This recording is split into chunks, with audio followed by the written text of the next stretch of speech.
to thee of valor and honor. I am an elven maiden called Rahasia.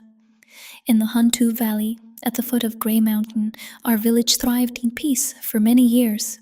Our elders worked daily in the forest. Many of our young men studied and worshipped in the temple on the mountain. We made our homes in peace, but our peace is no more. It was 3 weeks ago when the stranger, the Rahib, first came.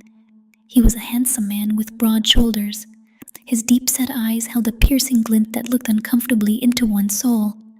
His voice was soft and persuasive, and anyone hearing it was almost certainly lulled into agreement. It was the consent of my father that the Rahib sought, and only to one end. My father refused him.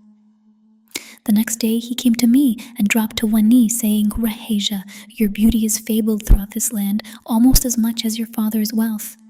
To possess you I have traveled far, but your father is unkind.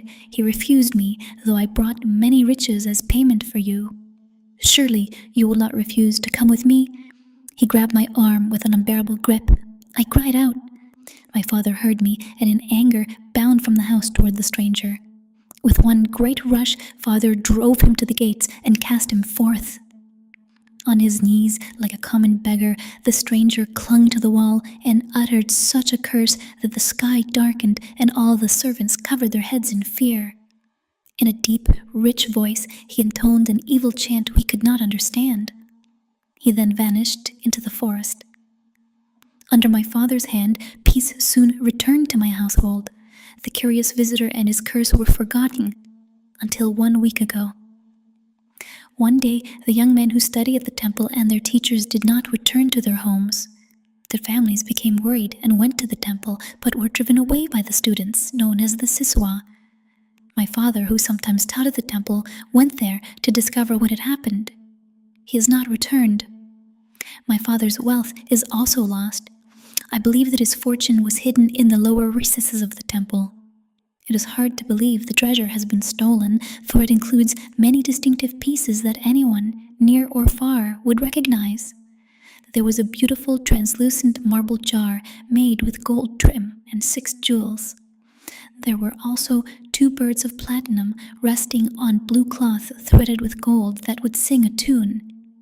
The birds were to be my dowry, without which I cannot be wed. There is also an ancient ring set with a black jade that matches the pendant that hung about my father's neck. He told me that anyone who possesses both can wield great power for good.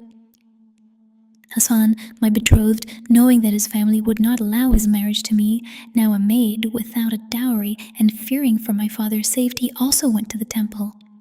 He too has not returned. 2 days ago, the village council received a message. It was from the Rahib. He boasted that all the devoted Siswa who studied at the temple are under a spell that will not be broken until the village gives the Rahib 3 maidens, including myself. The council refused. That night, the Siswa attacked and kidnapped 2 other maidens, Silva and Marissa, but I escaped. All of the villagers are in misery, for many of their sons are Siswa. Some people have begged me to give myself over to the wicked Rahib, but I dare not, lest I find that he has lied and will not break his curse on the Siswa. I fear that unless we are helped, I shall never again see Hassan or my father or my friends Silva and Marissa. Someone must rescue them, and the Rahib must be forced to remove his curse upon the Siswa.